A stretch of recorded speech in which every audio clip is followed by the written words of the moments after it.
Thank you, Suprate. Okay. Greetings to everybody present there for a very, very auspicious Vasant Panchami and Ganesh Puja. Today we are celebrating both Ganesh Puja also. I think tomorrow we will be celebrating Vasant Panchami here. So I don't know, maybe the Tithi has fallen today there, that is why. So, first and foremost, he has already introduced me and already introduced Chinmay Mission also, but it was not very audible for me. Chinmay Mission, Yeah, yeah, Chinmay Mission is an organization that propounds Vedantic knowledge. And Vedanta and the Gita, the Upanishads, they are the core of our scriptures. So when we are talking about the principles of Vedanta, those principles are only reflected in the Puran and the various stories that we hear. They are all pictorial representation of the same principles that are told in the Vedanta or the Upanishad. So when we are talking about Lord Ganesha, we shall start with Lord Ganesha because it was his puja done today. So, Lord Ganesha, when we talk about him, Gana means a category or some parts, like an army has got parts, various parts. So, to take them together, to bring them together, we need some leader who will lead them towards the goal, towards the destination. If there is if we do not have a leader, then they will get scattered. Even in our body, we have got different different parts, different things. Like our sense organs are there, that is one group. Our thoughts are there, that is another group. There are various types of objects of our enjoyment, that is another group. So all of them have to have a leader. And who's the leader? Who will guide? That is Lord Ganesha. If we do not know what to enjoy, what to see, what to perceive, how to control my mind, then my mind, the same mind that can be an asset for me, that will be a very be the worst enemy that I have found in my life. He's sitting right inside. So in this way, we need Lord Ganesha to protect us, to cater to our to control our minds, to cater to our bhog, to our enjoyment, what enjoyment we should do. All these things are required, and here comes Lord Ganesha. Otherwise, as an army without a leader will go haywire, will go distracted, it won't know its goal. Similarly, our life also will won't have any destination to reach. So we need Lord Ganesha here very much. See, Lord Ganesha is fat bellied. Lord Ganesha is very hefty. And he is sitting on a small mouse. Isn't it funny? The children will ask, how can his vehicle, Bhagwan's vehicle, be such a small mouse? But then we have to understand that my mouse represents our buddhi, our intellect. And the intellect has an habit of going into all the rubbish things if it is not controlled. If there is a controller of that buddhi, of that intellect, anybody, now we are naming him a power called Ganesha. All these are powers. Those powers are in me also. If I do not have that power in me, then my mind will go into useless things, taking out uses like a mice goes here and there. It will nibble, it will make, it will collect the 10 bits and then it will spoil all the things. Similarly, my mind has got capacity, my mind has got immense power. But if that power is not guided by Ganesha, by a certain power that has got the power to control the mind, if it is not there, then this mind, this mouse called the mind, will spoil my entire life. It will spoil my, it will dissipate my energy. Whatever I have, what does a mouse do? It will it will try to nibble on the things, unnecessarily useless things, and it will create holes everywhere. Whatever we have collected, there is a bag of punya, there's a bag of good deeds that we have accumulated over the years, and it will go and it will make hole in that, and all my energy, all my good deeds will go away. This is what happens when I am not I do not have control over my sense organs. I am seeing some movie, suppose, and then I'm continuously binge walking, binge seeing everything continuously the whole day. I have to complete the series. And what happens ultimately? That thing will affect my eyes. That thing will affect my health. It will affect my energy level. Will go down the next day because I'm not rested properly. So we need this Ganesha in our life to control all the aspects of my life, all the aspects.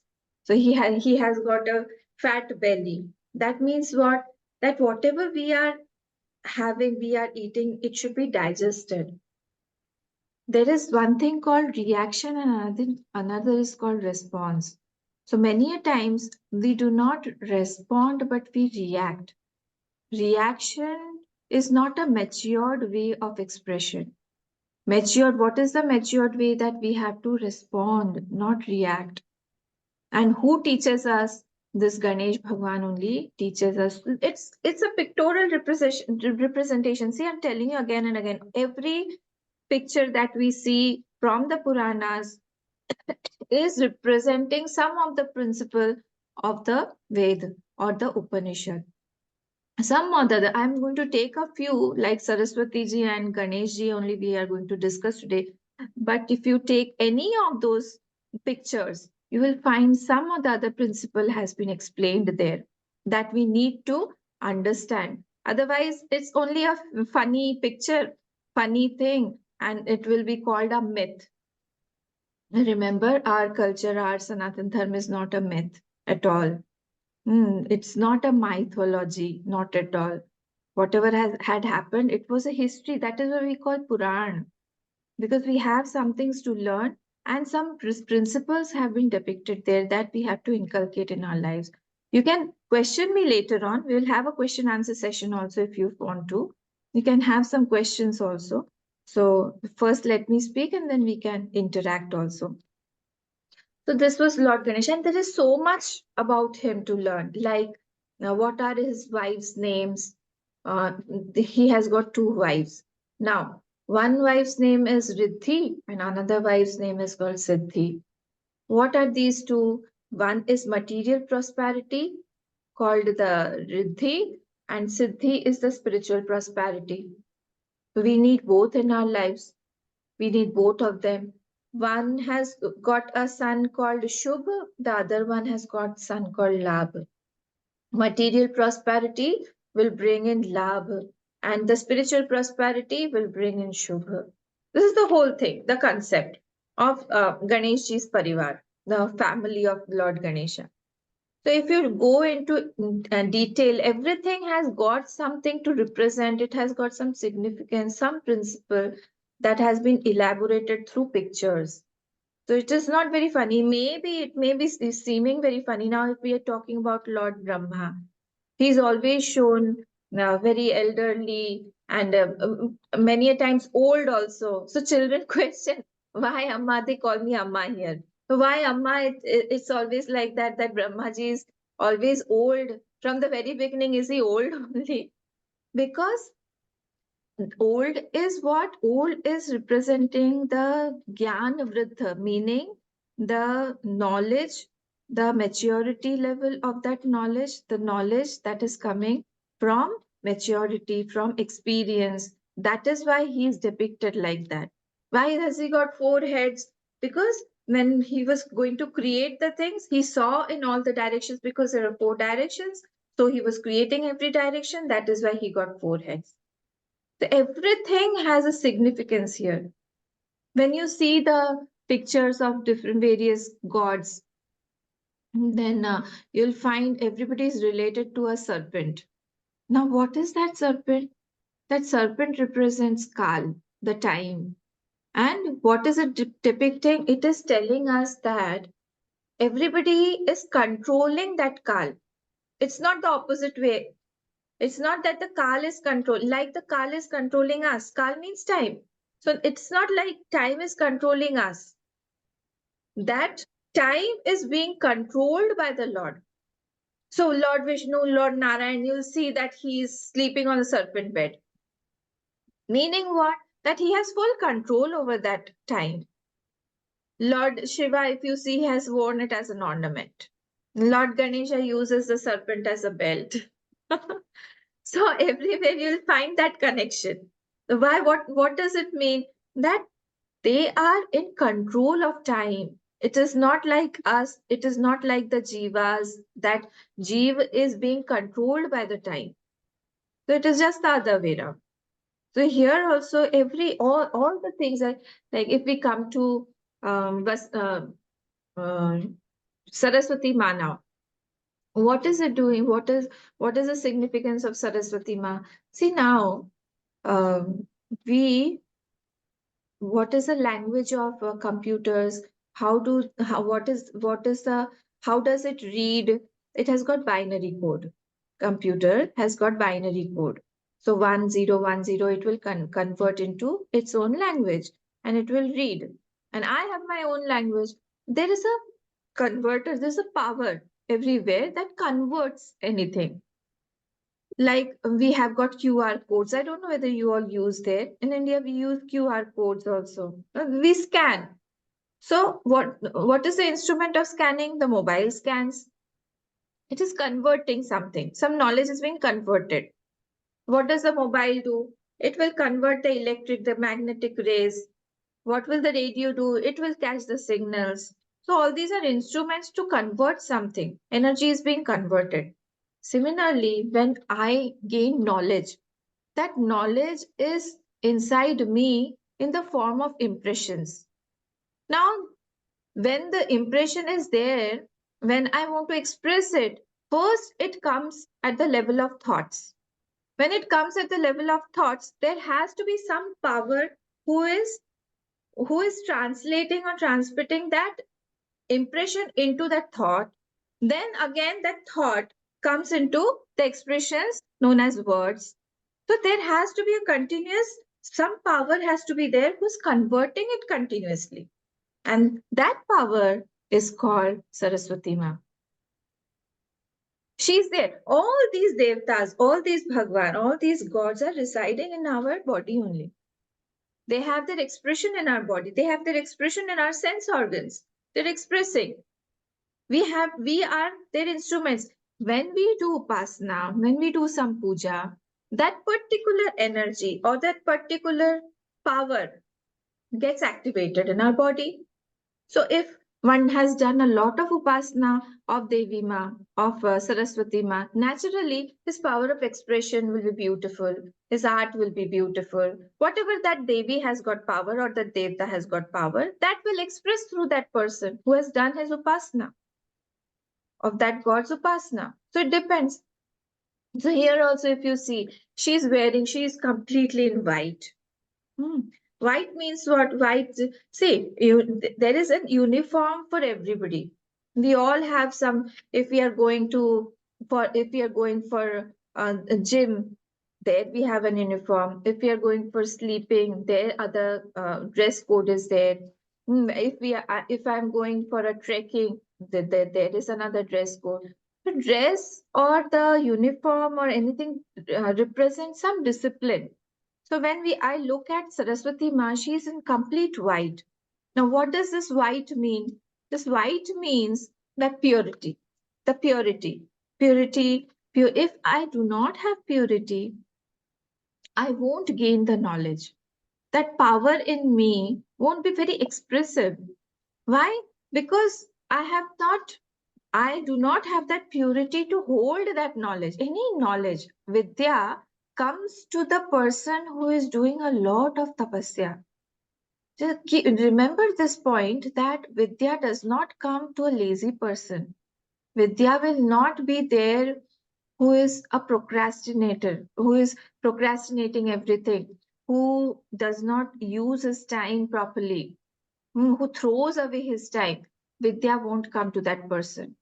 Vidya will only come to that person who knows how to use his time and who is not lazy at all, who does a lot of tapasya. Tapasya means a lot of sacrifices he has in his life.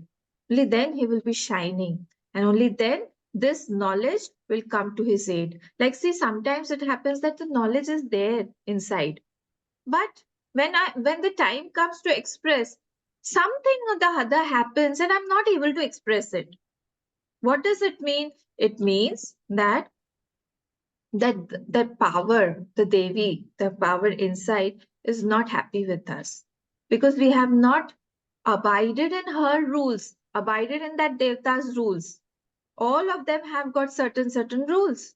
So we have to abide in those rules. When we start abiding in those rules, naturally that power will start reflecting and the power will start expressing through our actions, through our mind, through our speech, body, etc.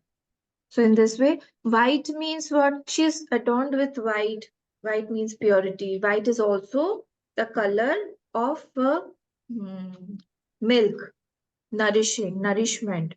So nourishment. Now her swan is also white. Now there's a bird called a swan who in our scriptures who does Nirakshir Vivek. I'm using these words, these Sanskrit words, because these words have certain meaning. So Nirakshir Vivek means what? It can discriminate between the milk and the water. When the milk and the water are mixed and given to that swan, to that bird, it will drink the milk away and it will throw the water. Isn't it magical? Yes, it is a magical bird. That is the vehicle of Ma Saraswati. So Ma Saraswati rides on this swan that does Neerakshir Vivek continuously. And what does Vidya help in? Vidya or the education? Education helps us to calm our mind. I will use the word Vidya. Vidya is more poignant and more expressive and more matured expression for of education. So what does Vidya do? Whatever Vidya comes to us, it will quieten my mind. Actual Vidya, if it comes to me, it will quieten. Vidya yat prashamanam. This is a definition. Whatever Vidya you have, if you have that Vidya, actually, it will quieten your mind. The mind is very agitated in the beginning, but if I have got the right Vidya, my mind will slowly come to some conclusion and it will become quiet. If my mind is not quiet, that means the Vidya that I am having is not right. Then I have to think more, I have to meditate more, I have to learn more, I have to go and take advices of people. Till I conclude properly, my mind won't rest at peace. This is the nature of the mind. It will continuously cause hunt. It will go cause hunting. This is the nature. So this is why where this in this uh, discrimination between the good and the bad, between the right and the wrong, between the false and the true, this Vidya helps. And that is why Saraswati Ma has chosen the swan to be her vehicle. Isn't it interesting? So, in this way, she is completely dressed in white. She has got this white swan. She is wearing white sari. Everything around her is white only, enveloped in white. So, we have done her upasana so that she can come in our lives, she can show us the right path. See, all the chaos that is there in the whole world right now, all the chaos is because the right knowledge is not uncovered. It is lying there inside deep. It is not there. It is not expressing itself. Everybody has got knowledge, but it is not right. And we need to do a lot of upasana. See, I'm very happy that you all have assembled there, you have collected there to do this puja today, because when collectively puja is done, it has got bigger vibrations, and it will certainly quieten you also, and your environment also will become purer, and knowledge will come to you all also. Devi Ma will help you all wherever, whichever field you are in. That doesn't matter. But the right knowledge, the right aspects needs to be opened up. The key lies with her. Everything, all the knowledges are locked here. Everything has got a lock. And the key is where keys are lying with her. So when we do upasana of such Devi and Devtas, they give the keys for us, they open it for us. When if I'm not able, I'm struggling, I'm not able to understand the meaning, they will clear the doubt also. It will click. Something clicks. I don't need to go and ask somebody, it will click. Like when Kalidas started doing this upasana, everything clicked. I hope you know the names of Kalidas, the great poet of Indian Sanskrit.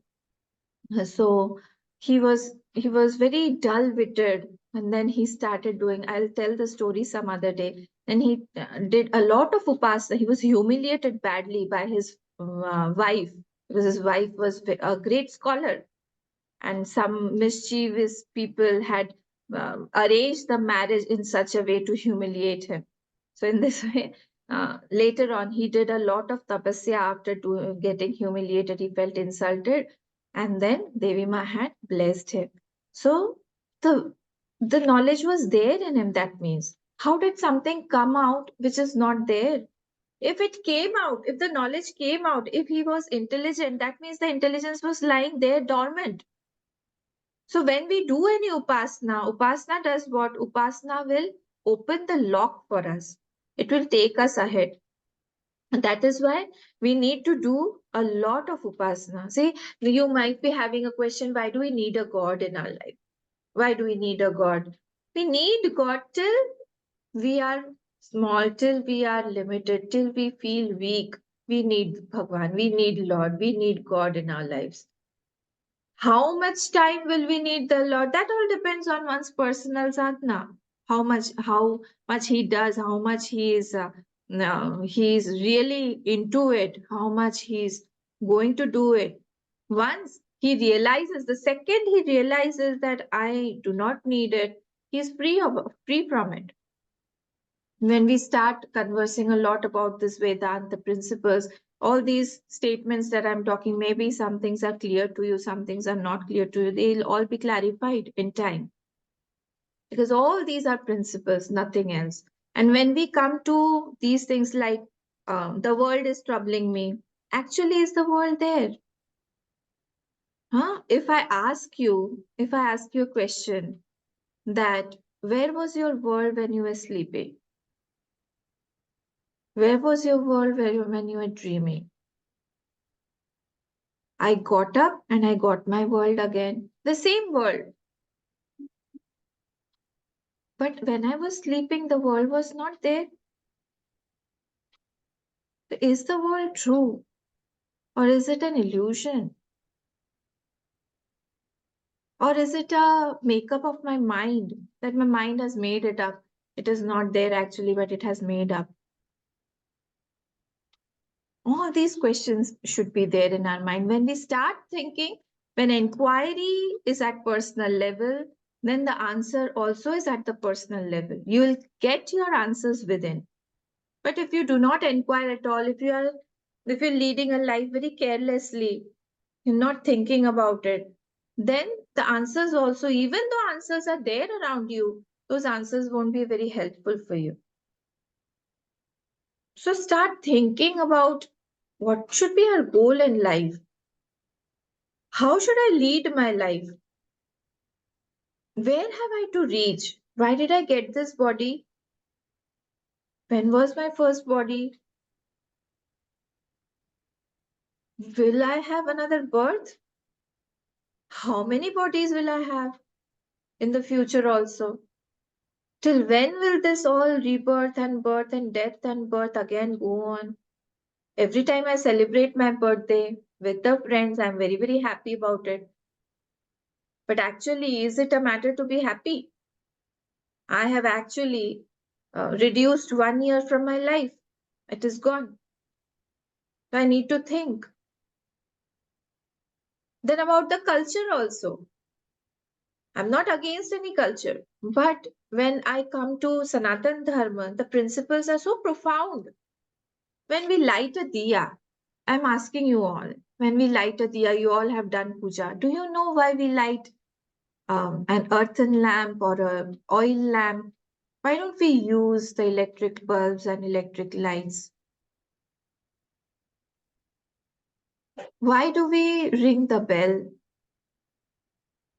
Why do we put the chandan? Why do we put the chandan or the kumkum or the tika here only? Why not on the cheeks or why not somewhere else on the face? There are so many questions that we need to understand. Why do we blow the conch? All these things are related to my culture. And I should be able to answer. If somebody else asks me about these questions, I should be able to answer. See, the other religion people, they will have their classes, they will go to their either churches or madrasas, they'll be taught there. But for us, we do not go, we do not have time. They all have their days, specific days mentioned. But in our Sanatan culture, we do not have any particular day mentioned as such. Why?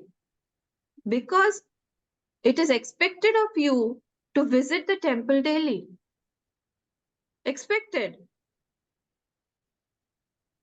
But what do we do? What have we done with our Sanatan Dharma now, today? We have to think about it a lot. Where has our culture gone today? Wherever we are, we should be representatives of our culture. See, I don't know if you follow BTS. I don't know, but I follow them. And I only follow them because of their patriotism, because they have taken their culture globally. They have not left their language. Yes, they have taken the English language to reach out to people, but they have not left their own language, Korean. Where is our Sanskrit gone? Where is it gone? It's gone. It's not taught here. In India, also, if you come and see, the value is decreasing day by day, day by day. Nobody wants to learn this language. This will become an obsolete language someday. This is not done. As youth, I can see many of you all, young people there. We should come. Supratim is also doing a very good work there. We should all come together to take this culture, this Sanatan Dharma, forward to our own people, to others. See, I respect ISKCON a lot because of this. It is going ahead, it is taking our culture ahead.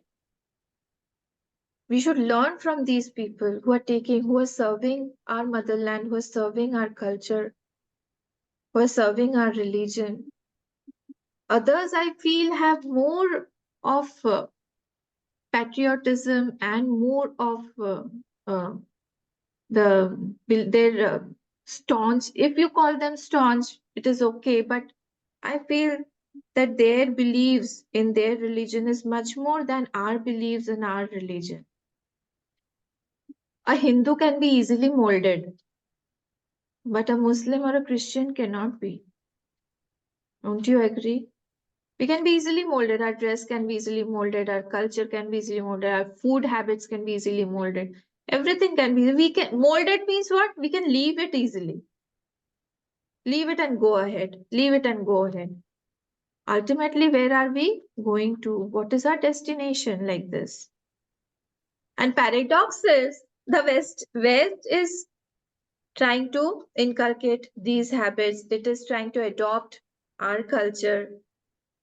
They are trying to find out the science. They find out the scientific principles behind all the things that are being told in our culture. They are adopting it now, but we are leaving it. We are leaving everything. So I'm very happy that you all are there and you are doing a good job and you have done the puja today also. In spite of a busy schedule, also you're maintaining there, in spite of not being in India also. So I congratulate you all for that. But we have to take some vows in our life that now in this year I will propagate some good things. I will learn myself also, and I will teach my friends also. I'll bring my friends also on this path because it will help in his journey. Not only mine, it will help him in his journey also. So let us go together when we say Sahanavatu. I'll some other day I'll teach about the prayers and all. When we pray initially, start the classes and all, we pray Sahanavavatu, meaning let us go together. Let us go together towards that knowledge and let not the hatred between us separate us by any way. Because maybe some things I don't like about you, you won't like about me. It can happen. So let us sort those things out and let us go ahead. With this prayer, we start every discussion, we start every class. Can you imagine the depth of our religion? Can you imagine the depth of the rishis of your that who propagated all these things? So I won't take much time. It is already more than half an hour now. So best wishes to you all.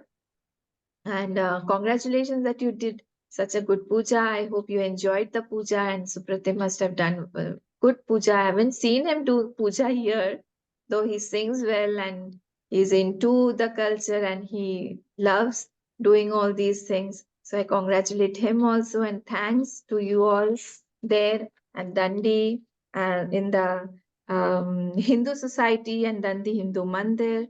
My congratulations from Chinmay Mission, Guwahati. If you all have any questions, you can just ask me, or otherwise, we'll stop. Thank you, Supratim.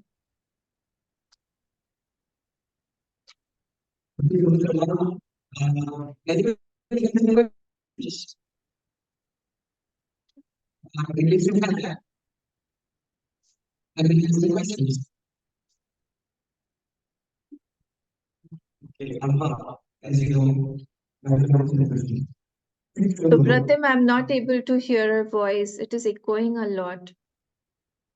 You remove the Am I mic audible? and yes, yeah, now it's audible.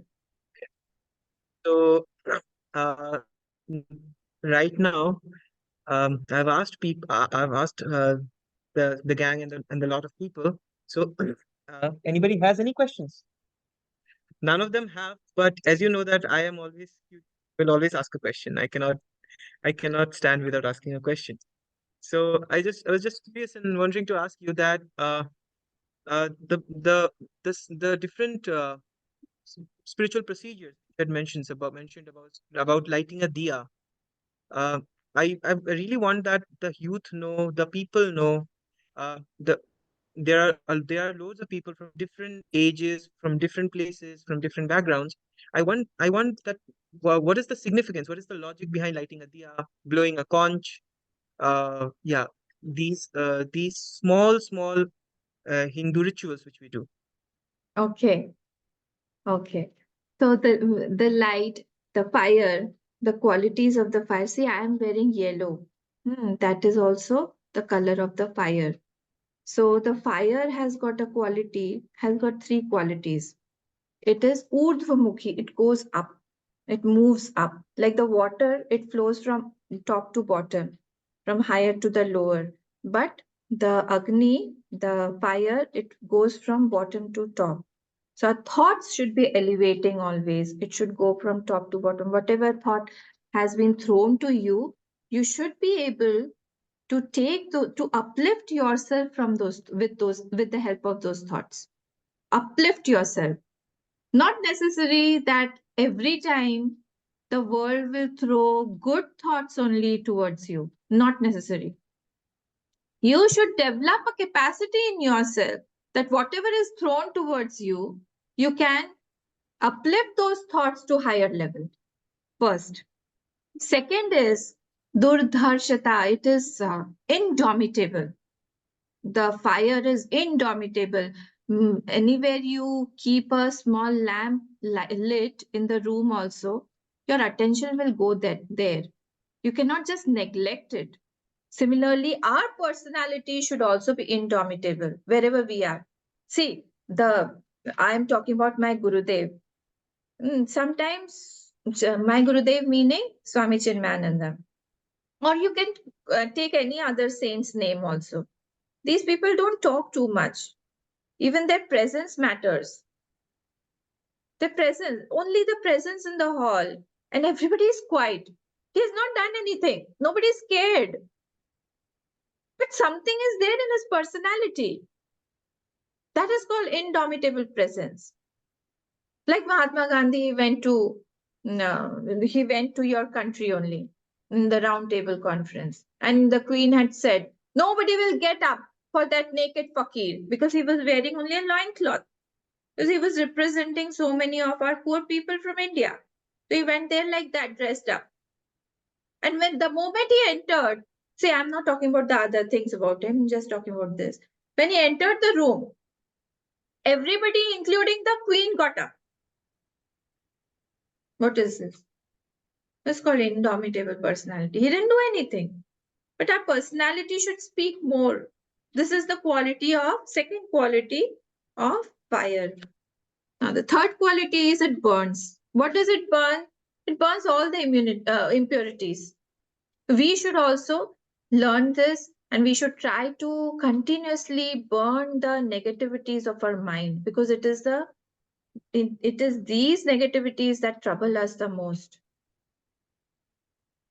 It will not only trouble us, it will trouble the people around me also. It will create negative vibrations also. It will spoil the whole environment. And that is why these three qualities, because of these three qualities, we light the diya and we tell Bhagwan that these qualities should come in me also. I also want these qualities to imbibe. And this is why we sannyasis, we wear either orange or yellow. Because these qualities we also want. We have to burn our negativities. We have to take our thoughts up, uplift ourselves. We have to have this indomitable personality. So these things, because of this, we light a lamp and not lamp, yes, a fire lamp and not a electric bulb. That does not have any significance. And about Supratim had asked about the blowing of conch also. It gives good vibrations. The vibrations around in the same principle applies to temple bells also. When the bell is ringing, when the conch is blowing, you'll have a vibration that will purify. The energy level will increase there. You can realize all those things. You can experience all those things when you blow a conch. Everything there, as if it has changed the aura.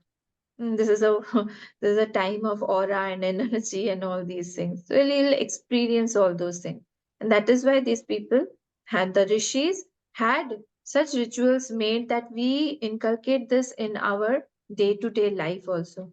And that is why, we do not blow the candles whenever you are cutting the cake also. See, this cutting of the cake also, this should not be our culture.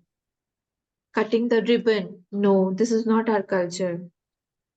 I am okay if you want to have a cake. I do not have any problem. Just don't, while singing the birthday song, don't cut it like that. You're cutting something.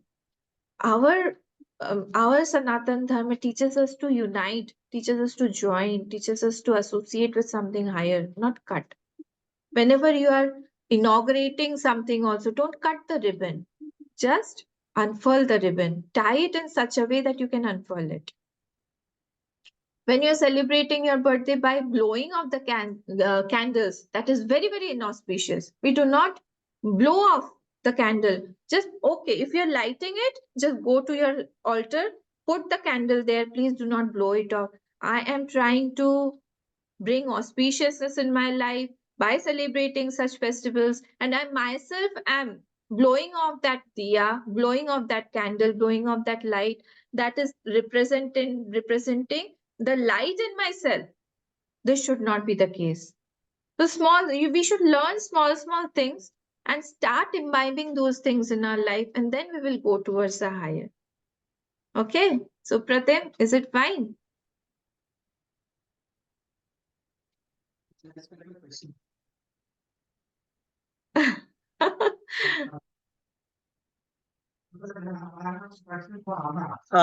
Amma, Huh. there's someone who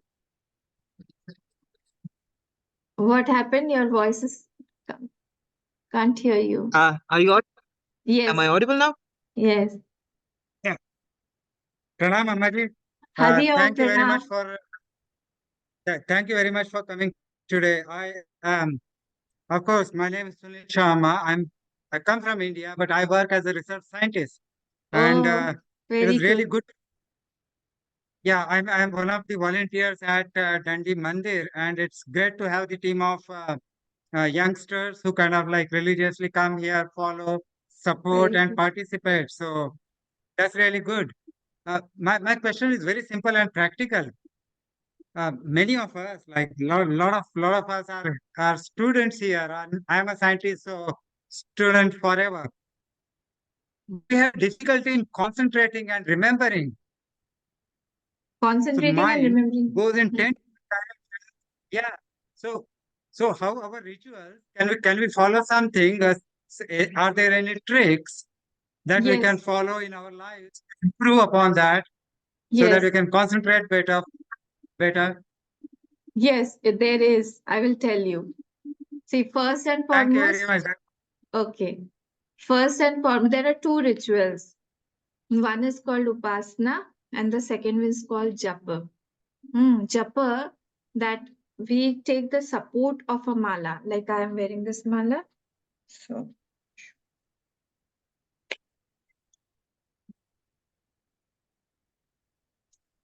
so when you have this mala, you have to hold it like this. You see me? And then you do japa like this continuously. Whatever ishta, whatever name you have, or ishta, whatever ishta you like, you take the name of the Lord like this. Once you go round, round, there's one bead that is coming out, protruding out. You cannot cross over that bead. Then again you have to again take a U-turn and then again start. Like Om Namah Shivaya, Om Namah Shivaya, Om Namah Shivaya, Om Namah Shivaya, like this. And you can't use this finger, this finger. This is the index finger. This finger represents our ego. So this finger is not used in any of the auspicious works that we do, any auspicious thing. When we are scolding people, we are showing this like that. So this is tarjani. This is not used in any auspicious work that we do, puja and everything. So this has to be kept out, and we use these two fingers, the thumb and the middle finger, as tongs, and then we use this beads to go like this. This japa, what will it do when my mind goes here and there continuously? Suppose I'm doing one mala. I'm doing one mala. I've started from here. I've started doing Om Namah Shivaya, Om Namah Shivaya, Om Namah Shivaya, Om Namah Shivaya. Then my mind goes here and there astray. The moment my mind goes here and there, this will stop. This will stop. So again, when it stops, because I have associated my thoughts with my action, when the action stops, it will create an alert signal in my mind that you have stopped doing japa. So again, I will start, bring my mind back, and I will start. Sometimes if I'm sleepy, this will go down. Again, my mind will stop. I mean, my mind will get an alert that you have to start again. Again, I'll start. In this way, this is very useful and very used method by people to concentrate the mind. Second thing is called upasana. Upasana means what? Increasing your love. Wherever there is love, there concentration is natural. You don't have to put some effort in concentrating about your lover or a beloved, don't you? Whenever I'm thinking about somebody, if I love that person, then naturally that thought comes to me. I do not have to focus too much on that person. So, upasana is another way to focus my mind so that my love increases for that deity so that I can concentrate more. So, these two procedures can be used to increase our concentration. And the students, and there are other ways also, but these two are very, very used, common procedures that are used by other religions also. This japa, every religion has got this japa. Every religion takes Nam Jap for their concentration and for their upasana. So that our mind gets concentrated on one single thought and it can be there for a long time. All the distractions are catered to, all the distractions go away in time. But it takes time. You have to have patience, you have to have dhriti. Dhriti means tolerance, a lot of tolerance. You need to tolerate your mind a lot. That is a sure type of bravery that you are facing your mind, you're facing the tantrums of your mind, and still you're continuing with the japa or with the upasana that has been started. So facing one's mind needs a lot of bravery. That is called real shaurya in Bhagavatam. Real shaurya is to face your mind. So many people, when they start meditating, also they can't face their mind and they get up from their seats of meditation because they can't face it. So we have to slowly and steadily increase the time span of your japa, time span of your upasana as much as you get. So this is the way, short way of increasing your concentration. Is it okay, Sunilji?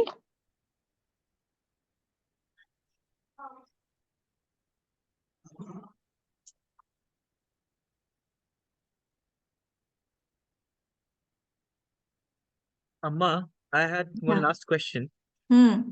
You know, I so you're all ears for that. So, my question is that, for example, me or I don't know, most of the people would resonate that.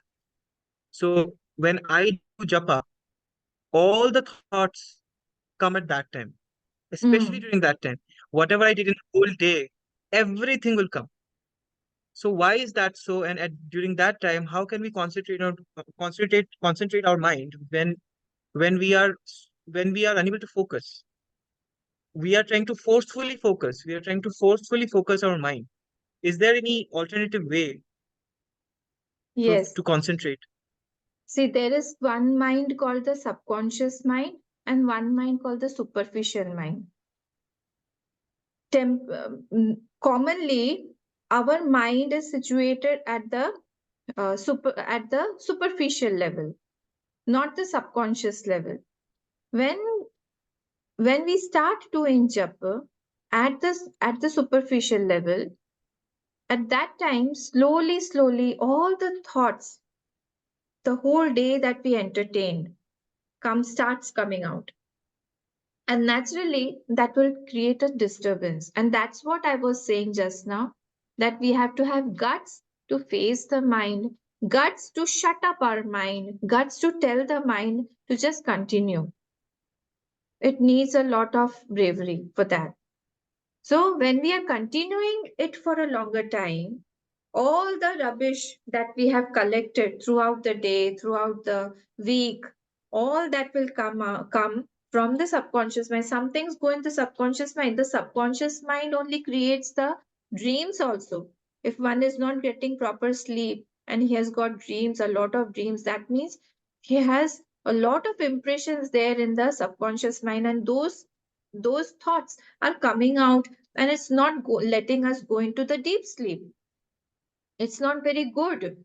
So when we are doing a lot of japa, the mind slowly starts penetrating from the superficial level to the subconscious level. And when it goes inside, naturally, when something goes inside, um, uh, all the impurities inside will naturally flush out. So that is a procedure of flushing out. So we should not be very scared of that thing, that procedure, because actually the procedure is of cleansing. That mind is cleansing itself. So all those thoughts that are not required, that are coming out, that are flushing out.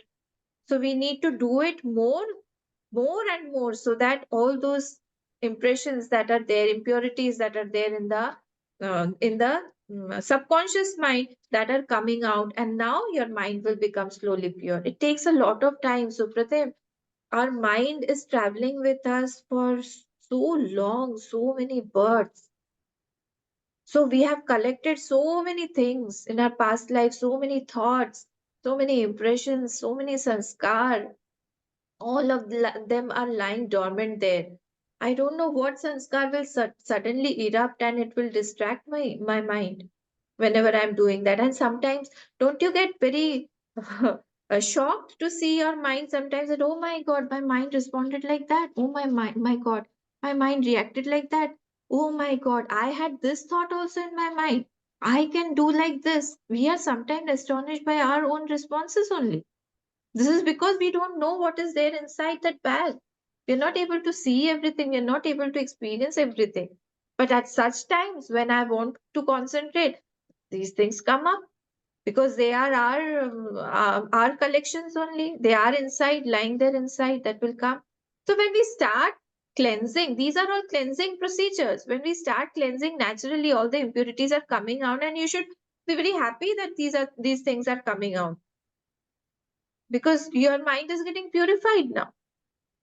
So this will happen, and this is a sign, a good sign, that we are getting purified and my mind is getting purified. Okay, so once the mind gets inside to the subconscious level, slowly then it will start meditating, or it will become very quiet. It will start meditating on the subject of our meditation, whatever. If you are thinking about your studies, if you're thinking about some other topic, whatever, it takes certain time to concentrate and go deeper. Once you have gone deep, then your mind will be at ease and concentrated completely. Then it won't get distracted. But it takes time, and it depends from person to person. All these is personal. How much you have inculcated these habits in your mind, it is completely personal. So how much you have concentration, how much purity you have, all this is personal. A single mind. So we have to develop this mind. We have to, and we cannot get afraid. We cannot get scared of these things. These are procedures. We should know that this is a procedure of cleansing going on. Just don't run away from all those things. Yes, it will happen.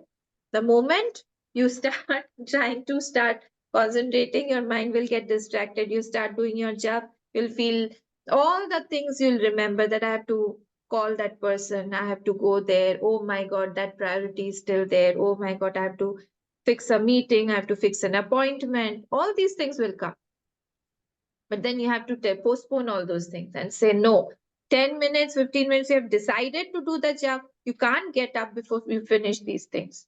10 minutes at least, you have to be on your seat. And you do that slowly, slowly. You have to train it like we train a little child.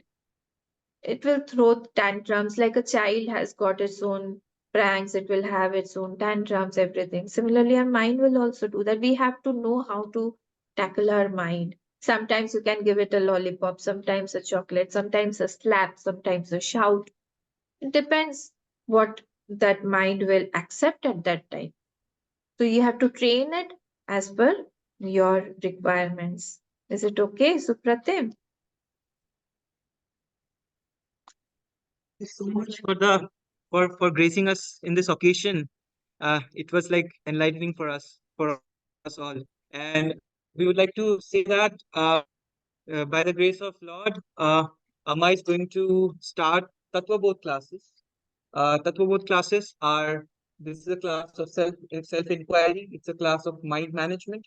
How you can manage your mind, how you can clear the clutter of your mind, how you can stop your anxieties, how you can improve your efficiency, how you can improve your mind so that you can improve your efficiency and understand yourself. Who are you? Are you the body or the mind or the soul or something more deeper than that? So, with this, I would like to conclude and Amma would be teaching us soon in the Hindu Society, and we will keep you updated in the group about the classes, and would invite all of you guys who are interested to lead a happy life, lead a successful life, lead a life which is full of content and without any kind of anxieties. Try to understand yourself. Who are you?